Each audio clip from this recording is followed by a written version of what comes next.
नमस्कार, पॉलिटिकल पंचायत देख रहे हैं आप। आपके साथ मैं हूं हिंगलाज दान।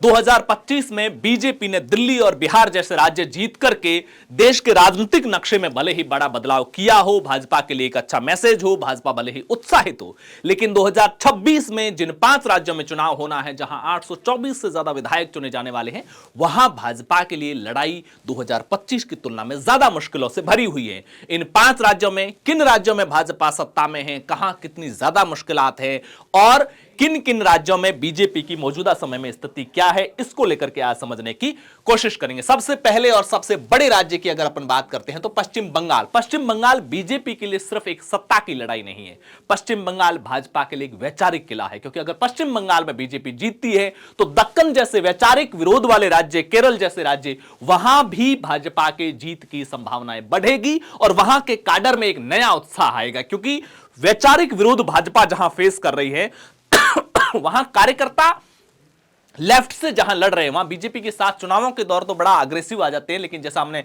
पश्चिम बंगाल में पिछली बार देखा कि जब 2021 के अंदर विधानसभा के चुनाव हुए थे, तब भाजपा के पक्ष में एक लहर, प्रचंड लहर, दोनों पार्टियों के बीच में लड़ाई की एक अग्रेशन देखा जा रहा था। लेकिन चुनाव परिणामों के बाद में कई विधायकों ने पाला बदल करके वापस ममता बनर्जी के साथ गए, तो यहां पर विधानसभा की 294 सीटें हैं। एक बड़ा राज्य है जहां पर वर्तमान समय में ममता बनर्जी मुख्यमंत्री है। लंबे समय से ममता बनर्जी वहां पर, उनकी जो टीएमसी पार्टी वो सत्ता में है। वर्तमान समय में 294 से 223 सीटें टीएमसी के पास में है।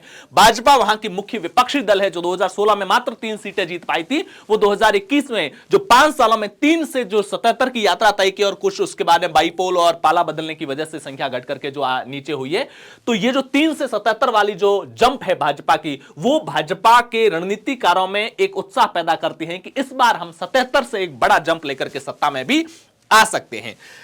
पश्चिम बंगाल के बाद दूसरा सबसे महत्वपूर्ण राज्य है असम। असम इसलिए भी महत्वपूर्ण राज्य है क्योंकि नॉर्थ ईस्ट के अंदर भाजपा के लिए एक आइकॉन है, हेमंत बिस्वा शर्मा, जो सिर्फ नॉर्थ ईस्ट के लिए नहीं है। चाहे झारखंड के चुनाव होते हैं, चाहे छत्तीसगढ़ के चुनाव होते हैं, चाहे राजस्थान, उत्तर प्रदेश, मध्य प्रदेश, उत्तर भारत के तमाम राज्यों के चुनाव होते हैं, हेमंता बिस्वा शर्मा वहां के स्टार प्रचारकों में भाजपा के शामिल होते हैं। हेमंता बिस्वा शर्मा वैचारिक तौर पर, धार्मिक लड़ाई के तौर पर बीजेपी के लिए कई बार मोर्चा संभालते हुए भी नजर आते हैं। लिहाजा असम चुनाव भाजपा के लिए फिर से जीतना, नॉर्थ ईस्ट के अंदर भाजपा को अपनी मजबूत पकड़ बनाए रखने के लिए बेहद जरूरी है। असम के अंदर टोटल विधानसभा की 126 सीटें हैं। हेमंता बिस्वा शर्मा वहां के मुख्यमंत्री है। 67 सीटें इसमें से बीजेपी के पास में है। इसके अलावा जो असम गण परिषद है, जो अलायंस का हिस्सा है, उसके पास में 6 सीटें हैं। ऑपोजिशन इंडिया अलायंस के पास में 24 सीटें, जिसमें से 22 सीटें कांग्रेस के पास में है और 2 सीटें उनके दूसरे जो कम्युनिस्ट दल है, अलग अलग उनके एक एक सीट दोनों के पास में है। इंडिया अलायंस के पास टोटल 24 सीटें हैं यहां पर। तीसरे राज्य की बात करते हैं तो वो है तमिलनाडु। तमिलनाडु भी बेहद महत्वपूर्ण राज्य है। तमिलनाडु महत्वपूर्ण राज्य इसलिए है क्योंकि वहां पर सत्ताधारी पार्टी डीएमके, जो भाषाई लड़ाई के जरिए बीजेपी के खिलाफ एक मजबूत मोर्चेबंदी खोले हुए हैं, एक साइकोलॉजिकल वॉर, एक नैरेटिव की वॉर जो तमिलनाडु के अंदर लड़ रही है डीएमके, जिसने देश में एक भाषाई लड़ाई को नई दिशा देने की कोशिश की, जिसका असर हमको कभी मुंबई में देखने को मिलता है, कभी हमें पंजाब के अलग अलग हिस्सों में देखने को मिलता है भाषाई लड़ाई का। तो तमिलनाडु के अंदर बीजेपी खुद कभी सत्ता में रही नहीं। एआईएडीएमके कई बार सहयोगी के तौर पर तमिलनाडु में जरूर भाजपा ने सत्ता का स्वाद चखा है। वहां पर टोटल विधानसभा की 234 सीटें हैं। एमके स्टालिन डीएमके की ओर से वहां वर्तमान समय वहां के मुख्यमंत्री है। जो द्रविड़ मुन्नेत्र कड़गम पार्टी है, उसके पास में इन 234 में से 133 सीटें हैं। कांग्रेस के पास में 17 सीटें हैं और ऑपोजिशन के तौर पर अगर एनडीए की बात करते हैं तो ऑल इंडिया जो एआईएडीएमके है, ऑल इंडिया द्रविड़ मुन्नेत्र कड़गम, उसके पास में 41 सीटें हैं और बीजेपी के पास विधानसभा की महज 4 सीटें हैं। तो यह तमिलनाडु हो गया। पश्चिम बंगाल, असम, तमिलनाडु और उसके बाद में अगला राज्य आता है केरल। केरल भाजपा के लिए वैचारिक लड़ाई का एक सबसे महत्वपूर्ण और बड़ा गढ़ है, जहां पर 140, इसे लालगढ़ कहते हैं राजनीतिक भाषा के तौर पर, केरल को लालगढ़ कहा जाता है। 140 वहां के विधानसभा की सीटें हैं। पिनराई विजयन वहां के मुख्यमंत्री हैं। केरल कांग्रेस के लिए भी बड़ा धर्म संकट वाली स्थिति है। वो कांग्रेस जो लेफ्ट के साथ अलायंस करके पश्चिम बंगाल में चुनाव लड़ती है, उसी कांग्रेस को लेफ्ट से ही सीधे तौर पर लड़ाई लड़नी पड़ती है। केरल के अंदर चुनौती इसलिए बड़ी है क्योंकि पश्चिम बंगाल और केरल के चुनाव लगभग एक समय पर ही होते, आसपास होते हैं। लिहाजा एक नैरेटिव बिल्डअप करना बहुत मुश्किल होता है। उस दौर में आसान होता था जब सोशल मीडिया नहीं था, सूचना का जो संचार था उतना तेजी से नहीं होता था, तब बंगाल में क्या लड़ाई लड़ रहे हैं ये केरल तक संदेश आम लोगों तक पहुंचाना मुश्किल होता था। लेकिन आज के डिजिटल के दौर में आप जब केरल में लेफ्ट के खिलाफ लड़ते हैं और उसी लेफ्ट से हाथ मिलाते बंगाल में, तो दोनों जगह उससे मैसेज डिलीवर करने में काफी चैलेंज फेस करना पड़ता है। लेफ्ट डेमोक्रेटिक अलायंस जो गठबंधन है एलडीएफ, उसके वहां पर 96 सीटें हैं, 96 सीटें। इसमें से communist party of India Marxist CPIM की 61 सीटें हैं। ऑपोजिशन के तौर पर अगर देखा जाता है तो यूडीएफ के पास में 41 सीटें हैं, जिसमें से 21 सीटें कांग्रेस के पास में है।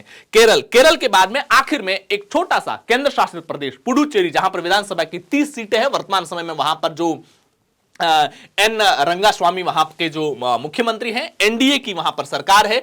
30 में से 18 सीटें एनडीए के पास में हैं। इन 18 में से ऑल इंडिया एनआर कांग्रेस की 10 सीटें हैं और बीजेपी की 6 सीटें हैं। बीजेपी वहां पर गठबंधन पार्टनर के तौर पर सत्ता में है। और ऑफिशियल अगर ऑपोजिशन को देखा जाता है तो द्रविड़ मुन्नेत्र कड़गम डीएमके जो तमिलनाडु में सत्ता में है, वही पुडुचेरी के अंदर मुख्य विपक्षी पार्टी के तौर पर है, जिसके पास 30 में से 6 सीटें हैं। कांग्रेस के पास में यहां पर विधानसभा की 2 सीटें हैं। तो 5 महत्वपूर्ण राज्यों के अंदर 2026 में विधानसभा के चुनाव होने हैं। 824 विधायक चुने जाने वाले हैं। राज्यों के चुनाव केंद्र सरकार के लिए भी महत्वपूर्ण होते हैं, क्योंकि कई महत्वपूर्ण बिल जो संसद से पास होते हैं वो राज्यों से भी, आधी से ज्यादा विधानसभाओं से भी पास कराने पड़ते हैं, वहां महत्वपूर्ण होते हैं। राष्ट्रपति और उपराष्ट्रपति जैसे चुनाव जहां पर विधायक वोट डालते हैं, वहां पर महत्वपूर्ण हो जाती है राज्यों की सरकारें। जीएसटी काउंसिल जैसी बैठकें जहां पर देश के फाइनेंस और देश के टैक्सेशन सिस्टम को लेकर महत्वपूर्ण फैसले होते हैं, वहां पर राज्यों की सरकारें और उनके रुख को लेकर काफी महत्वपूर्ण रहता है। 5 राज्य, जिसमें से बीजेपी के लिए 2 तो सबसे महत्वपूर्ण है, असम जहां वो अभी सत्ता में है वहां पर, और बंगाल जहां पर वैचारिक लड़ाई, केरल और बंगाल दोनों में विचारधारा के स्तर की महत्वपूर्ण लड़ाई है। लेकिन केरल अगला लक्ष्य हो सकता है। वर्तमान में पहला लक्ष्य भाजपा के लिए बिहार के बाद महत्वपूर्ण किला अगर जीतने की कोई है तो वह है पश्चिम बंगाल। असम में अपनी सरकार बचानी होगी, पुडुचेरी में गठबंधन सरकार बचानी होगी, और बीजेपी कोशिश करेगी कि केरल और तमिलनाडु भले ही हम हार जाए लेकिन पश्चिम बंगाल चुनाव जरूर जीते। भाजपा के लिए एक नए माइलस्टोन के तौर पर होगा 2026 के अंदर। 2026 5 राज्यों के चुनाव, कहां बीजेपी जीत सकती, कहां हार सकती, आपकी क्या कुछ राय है कमेंट बॉक्स में जरूर बताइएगा। पॉलिटिकल पंचायत पर पहले बार आए तो चैनल को सब्सक्राइब कीजिएगा, वीडियो को लाइक और शेयर जरूर कीजिएगा। शुक्रिया।